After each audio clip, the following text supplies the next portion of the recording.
students, welcome to Education at Being Start Class A. আজি আমি এই ভিডিঅ'ত তোমালোকৰ ক্লাছ 9 ৰ চেপ্টাৰ 6 ৰ এক্সাৰসাইজ 6.2 ওকে 6.2 ৰ লাষ্টৰ অংক 6 নম্বৰ অংকৰ সলিউশন কৰিবলৈ আছে যেটো এই অনুশীলনী সকলোতকৈ শেষৰ অংক তো চোৱা তো এটা ধৰি পাইছে এখন দাপুনৰ চিহ্ন দিয়া আছে দাপুন এইখন দাপুনৰ মাজেৰে এখনবা তুমি 10 লাইট মাৰিব পাল 10 লাইট মাৰিবটা পোহৰ এনে গৈ দাপুনৰ লাগি এনে আহিল reflection প্ৰতিফলন হৈছে ইচ্ছাৰত এনেকৈ মাইছে হতে এমন পাই ওকে তো এবাৰ টস্টাৰ এনেকৈ হয় এনেকৈ হয় লাইট ইয়াৰ কোনো কাৰণ নাই এটা ফলে কোৱাই নাই তোমাৰ কমেন্টছ তে ওলাই তো ওলাই কিন্তু কৈছে যে এপনৰ মাজে তুমি মাৰি পঠালা আৰু কি হৈছে এবি এবি এডাল যে মাৰি পঠাইছা এটা যে ৰিফ্লেকশন হৈছে আৰু সাপোজ এনেকৈ ওলাই গ'ল যে কি বুলি কৈছে সি কৈছে যে তুমি একো কৰিব নালাগে তুমি টস্টো মাৰিলা মাৰিলা কিন্তু এবি parallel CD বুলি প্ৰমাণ কৰা বুলি কৈছে টস্টো মাৰি পঠা সজা দি দিলে তোমাক কৈছে যে AB parallel CD AB আৰু CD সমান্তৰাল বুলি প্ৰমাণ কৰা হৈছে simple note that AB parallel CD এটা মেথছ পাৰ আগতে আমি দুডাল সমদ্বি খণ্ডক আঁকি লওঁ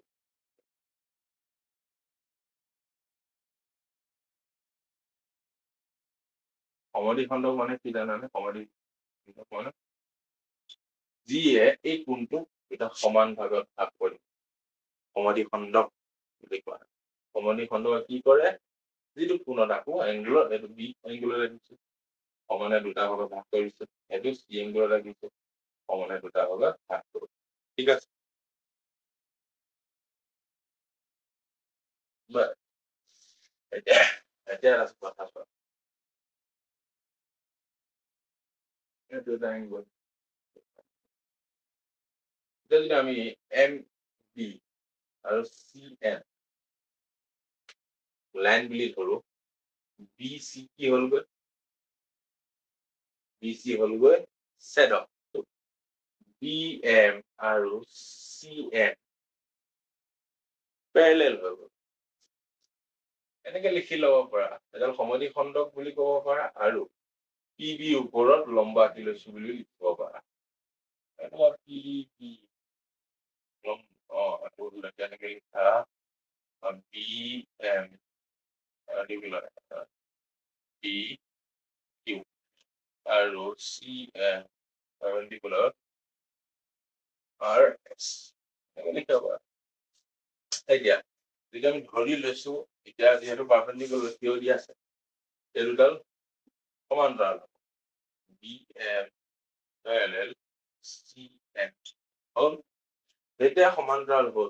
এডালে সমান্তৰাল হল তুমি বাকি সব বাদ দি দিয়া এডালে সমান্তৰাল কৰি মাজৰ এইডালে বি সি এডাল হল মনত ৰাখা ওকে যদি এনেকৈ আঁকি দিওঁ সেইটো তোমালোকে ধৰিব পাৰিবা এইটো M B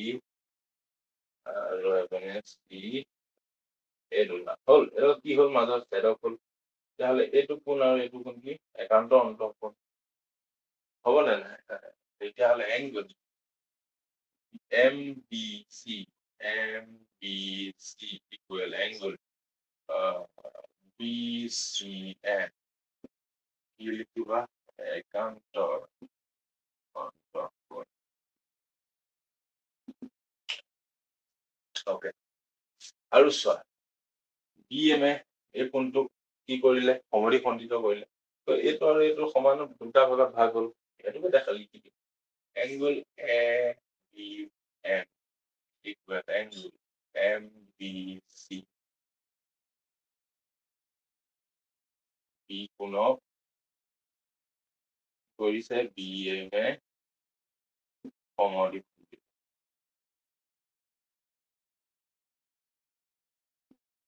okay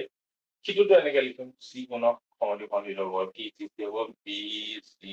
N angle equal N C D এইটো এংগল চি ইয়েহে কৰিব চি এন সমদ্বি খণ্ডিত কৰিছে এটা দুভাগত ভাগ এটাটো যদি এক বুলি ধৰো এটা যদি দুই বুলি ধৰো এটা যদি তিনি বুলি ধৰো আৰু ক'ৰবাত একে একে আছে নেকি একে একে থাকিলে কাটা কুটা যাব নহয় সাপোজ এতিয়া এইটো যোগ কৰি দেই যোগ কৰি দিলে কি হ'ব এংগল এম বি সি plus angle BABM plus angle BCM equal angle BCM plus angle MBC plus itu mesti dia itu malu kau buat apa lagi sih lo alat khara agar ini कोई लो ना है ना बस तुम साथ हो तो क्या ही कर लेता मैं अब जो कर रहा है वो भी करके ले এতিয়া চোৱা সমান্তৰাল দুইটা চাইডে আমি প্লাস কৰি দিলো লেফট চাইডে প্লাস ৰাইট চাইডে এতিয়া সমান্তৰাল যদি দুইটা চাইডে কোনো ইকুৱেল একেই সংখ্যা থাকক এংগুল থাকক তাক কি হ'ব কটাকটি যাব এমবিসি আছে নেকি এমবিসি কাটি দিয়া বিসিএন আরে ভাই কাটা একে নহয় বাসি এংগুল এ বি এম প্লাস না প্লাস নহয় লগৰবিলাক ধৰিবলৈ এংগুল এন আৰু কি লিখিম ওকে 4 নম্বৰটো লিখিলো এতিয়া এইটো 1 নম্বৰ হৈছিল এইটো 4 নম্বৰ হ'ল হয় 1 আৰু 4 যদি যোগ কৰি দিওঁ 1 প্লাস 4 কৰি যোগ চিন দিছে দেই কৰি পাম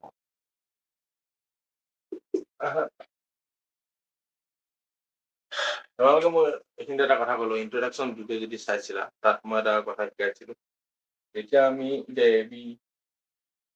প্যাৰেলাল সিডি উলিয়াব দিছে এ বি আৰু সিডি সমান্তৰাল কৰিব দিছে আমি দুডাল ৰেখা সমান্তৰাল কৰিবলৈ হলে আমি কেনেদৰে প্ৰয়োগ কৰিম বুলি কৈছিলো তোমালোকে যদি ইন্ট্ৰডাকশ্যন কথা পাইছা যদি নাই মই আকৌ কৈ দিছো আমি যেতিয়া এ বি আৰু সিডি ৰা সমান্তৰাল কৰিব লাগিব প্ৰমাণ কৰিব দিছে প্ৰমাণ কৰিবলৈ এটা পদ্ধতি অৱলম্বন কৰিব লাগিব পদ্ধতিটো হ'ল যদি আমাৰ এতিয়া এ বি লগত ডাইৰেক্ট সিডি যদি চাও এনেকে নহবনে জেডাকাৰ এ বি সি এই দুটা কোণ কি হৈ আছে একান্তৰ অন্তঃকোণ যদি আমি পৰীক্ষাৰ যোগেদি এই কোণ দুটা সমান বুলি দেখাই দিব পাৰো ইয়াত কি হ'ব এই কোণটো প্লাস এই কোণটো যদি আমি সমান ইকুৱেল বুলি দেখাই দিব পাৰো তেতিয়াহ'লে এই লাইন দুডালক সমান্তৰাল বুলি ধৰি লোৱা হয় বা এনেকে প্ৰয়োগ কৰিব পাৰি এইটো একমাত্ৰ নিয়ম তো আমি গৈ আছো কি এই এংগুলটো আৰু এই এংগুলটো সমান বুলি দেখাই দিম আৰু লাইন দুডাল সমান্তৰাল কৰিব চাও এতিয়া যোগ কৰিব পাওঁ নে নাই চাৰিটো কি আছে এটা যোগ কৰিলেও কি right side of the left side বুঝলি এটো প্লাস এটো হবে angle M B C plus angle A B M এটো side of the B C এর লগত N C angle B C M plus N C D okay এইটেনশন M B C এটো কোন এ বি এম এটো কোন এটা কোনটো পেলে কি পাম আমি গলে কোনটো A B C A B equal BCM এটো প্লাস এনসিডি এটোটা যোগ করলে কি পাম এরকম বিসিডি ডাইরেক্ট করে তো মানে বিসিডি হল কৈছিল কি ফোন কৰিব লাগিব এইটা A B C equal B সি এটা কোন কি একান্তৰ অন্তঃকোণ কি কৰিলো আমি সমান বুলি সমান কৰিলো সো হেন্স কি হ'ব এ বি প্যাৰেলাল বুজিলা যদি আমি আগলৈও বেলেগ অংকটো যদি সমান্তৰাল প্যাৰেলাল বুলি প্ৰমাণ কৰিব দিয়ে তেন্তে আমি কি ক'ব লাগিব দুটা একান্ত অন্তঃকোণ সমান বুলি ফাৰ্ষ্টে দেখাই দিবা তাৰপিছত নিজে প্ৰমাণিত হৈ যাব বুজিলা এইখিনিতে তোমালোকৰ 6 নম্বৰ মেথটো শেষ হৈছে অকমান দীঘলীয়া অংক ইমানো নহয় বুজিবলৈ বৰ সহজ ভাৱে চাবা এইখিনিতে আজি আমি 6.2 অনুসৰি সমাপ্ত কৰিছো নেক্সট ভিডিঅ'ৰ পৰা আমি আৰম্ভ কৰিম 6.3 এক্সাৰসাইজ তেতিয়ালৈকে থেংক ইউ সো মাচ টেক কেয়াৰ